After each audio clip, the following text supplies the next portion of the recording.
श्री स्वामी समर्थ. नमस्कार मंडळी, स्वागत आहे तुम्हा सर्वांचे आपल्या या मराठी यूट्यूब चॅनलवर. स्वामी महाराजांच्या कृपेने आपल्या सर्व चांगल्या इच्छा लवकर पूर्ण होत ही स्वामींचरणी प्रार्थना करते आणि आजच्या नवीन व्हिडिओला चालू करते.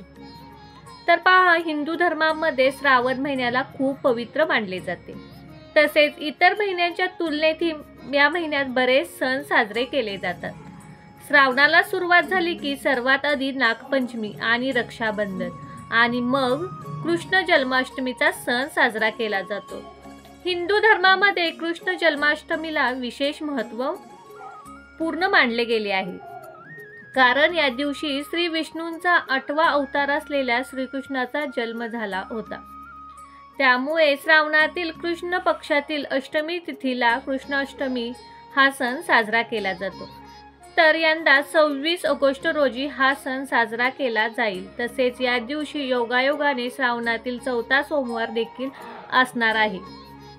तर पहा, या दिवशी काही उपाय केल्यामुळे आपल्या जीवनात भगवान विष्णूंची कृपा राहते. म्हणून आज आपण या व्हिडिओमध्ये असा एक अतिशय प्रभावी उपाय पाहणार आहे. ह्या उपायाने आपल्या 7 पिढ्याचे दारिद्र्य नष्ट होणार आहे. त्यामुळे जर तुम्ही आपल्या या चॅनेलवरती नवीन असाल तर चॅनेलला सबस्क्राईब करा आणि असेच माहितीपूर्ण व्हिडिओ पाहण्यासाठी बेल आयकॉनलाही प्रेस करा. जेव्हा केव्हा मी नवीन व्हिडिओ अपलोड करेल तेव्हा त्याचे नोटिफिकेशन सर्वात आधी तुम्हाला मिळेल आणि तुमच्याकडून एकही व्हिडिओ मिस होणार नाही. तर पहा, कृष्ण जन्माष्टमी ही सोमवार दिनांक 26 ऑगस्ट 2024 रोजी पहाटे 3:39 पासून सुरू होणार आहे. तर अष्टमी तिथी समाप्ती 27 ऑगस्ट 2024 मध्यरात्री 2:19 पर्यंत असणार आहे. तर दह्यांडी मंगळवारी 27 ऑगस्ट 2024 रोजी साजरी केली जाईल.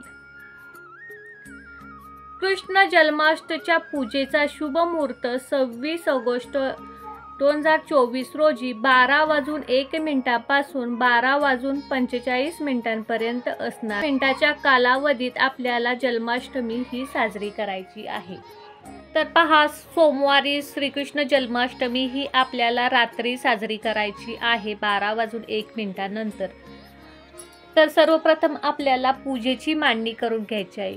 या दिवशी आपल्याला बाळकृष्णाच्या मूर्तीला पंचामृताने किंवा पाण्याने जलाभिषेक करायचा आहे. त्यानंतर त्यांच्या मूर्तीवरती आपल्याला फुले, अक्षदा, हळदी कुंकू अर्पण करून त्यांना पाण्यात घालायचं आहे. या दिवशी त्यांच्या पाण्यात घातल्यानंतर आपण त्यांना एकतरी झोका हा आवर्जून द्यायचा आहे.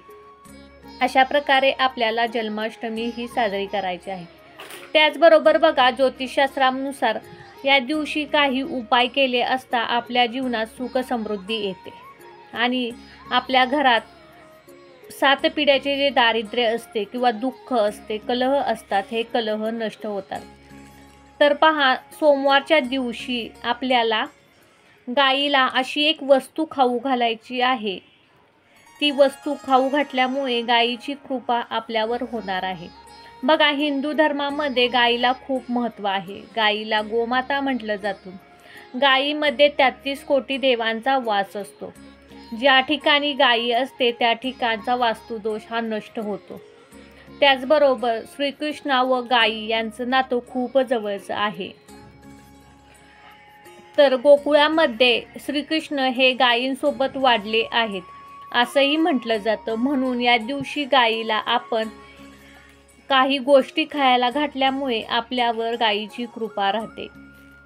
त्याचबरोबर बघा, श्रीकृष्णाला गायीचे दूध, गायीचे लोणी हे खूप प्रिय आहे. म्हणून या दिवशी आपण श्रीकृष्णाला लोणी व साखर म्हणजेच मक्खनचा भोग हा आवर्जून लावायचा आहे. तर पहा, हा जो उपाय करायचा आहे तो आपल्याला गायी संबंधित आहे. या दिवशी आपल्याला एका ताटामध्ये हळदी कुंकू, आरती, त्याचबरोबर काही फुले, एखादे दुसरे फळ, पाण्याचा तांब्या, त्या पाण्याच्या तांब्यात थोडीशी हळद टाकायची आहे. असं घेऊन सर्व आपल्या आजूबाजूला जिथे गायी असेल त्या ठिकाणी आपल्याला जायचं आहे. गेल्यानंतर आपण गायीच्या 4ही पायावरती ते पाणी अर्पण करायची आहे। त्यानंतर गाईला हळदी कुंकू फुले अक्षदा अर्पण करायची आहेत किंवा तिला टाकायची आहेत। त्यानंतर आपण गाईला फळ खायला द्यायचं आहे, कारण बघा कृष्ण जन्माष्टमीच्या दिवशी गाईचा उपवास असतो, म्हणून या दिवशी गाईला चपाती किंवा रोटी ही आपल्याला चारायची नाही, तर आपण त्या दिवशी तिला एखादं फळ हे आपण चारू शकतो। म्हणून आपण या दिवशी 1, 2 किंवा 5 अशा संख्येमध्ये केळी तिला चारू शकतो। म्हणून आपल्याला त्यानंतर गाईला केळी चारायची आहे। त्यानंतर दोन्ही हात जोडून गाईला नमस्कार करायचा आहे, आपल्या मनात जी इच्छा आहे ती बोलायची आहे। तर अशा प्रकारे आपल्याला या दिवशी गाईची ही पूजा करायची आहे।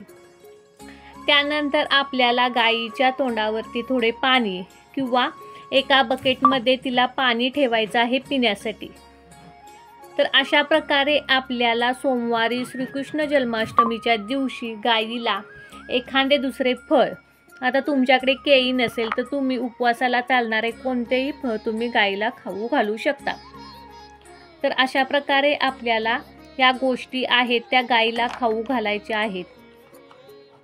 पहा, ही वस्तू जी आहे ती तुम्ही सोमवारी गाईला खाऊ घालू शकता किंवा गोपाळकाल्या दिवशीही घालू शकता। या दोन्ही दिवशी जरी तुम्ही या गाईला या वस्तू चारल्या तरीही चालतात। तर बघा, दुसऱ्या दिवशी गोपाळकाला हा सर्वत्र साजरा केला जातो। यामध्ये आपल्याला चिरमुरे, ज्वारीच्या लाह्या, दही, साखर, खडीसाखर, फळे यांचं सर्व मिश्रण करून हा काला केला जातो। हा काल्याचा नैवेद्य दाखवून आपण श्रीकृष्ण जन्माष्टमीची सांगताही करत असतो। त्यामुळे आपण यातील थोडासा प्रसाद हा या दिवशीही गाईला चारायचा आहे। त्यामुळे गाईचा उपवास हा सुटणार आहे किंवा तिचा उपवास सोडणार आहे। तर अशा प्रकारे आपल्याला सोमवारी कृष्ण जन्माष्टमीच्या दिवशी जरी तुमचा उपवास नसला किंवा उपवास असेल तरीही तुम्ही गाईला ही एक गोष्ट आवर्जून खायला घाला। जर तुम्हाला तुमच्या आयुष्यामध्ये सुख समृद्धी, घरातील वास्तुदोष, कलह नष्ट करायचा असेल तर गाईला या गोष्टी आवर्जून खायला घाला। तर पहा, असं म्हटलं जातं की गाईच्या चरणाची धूळ जरी आपल्या मस्तकी लावली तर आपल्या पापेही नष्ट होतात। म्हणून या दिवशी आपल्याला गाईची पूजा ही आवर्जून करायची आहे। आपल्या 7 पिढ्यांचे दारिद्र्य यामुळे दूर होणार आहे। बघा, ही माहिती जर तुम्हाला महत्त्वपूर्ण वाटत असेल तर व्हिडिओला लाईक नक्की करा आणि जास्तीत जास्त लोकांपर्यंत हा व्हिडिओ शेअर करा। आणि असेच नवनवीन माहितीपूर्ण व्हिडिओ पाहण्यासाठी चॅनेलला नक्कीच सबस्क्राईब करा। तोपर्यंत श्री स्वामी समर्थ।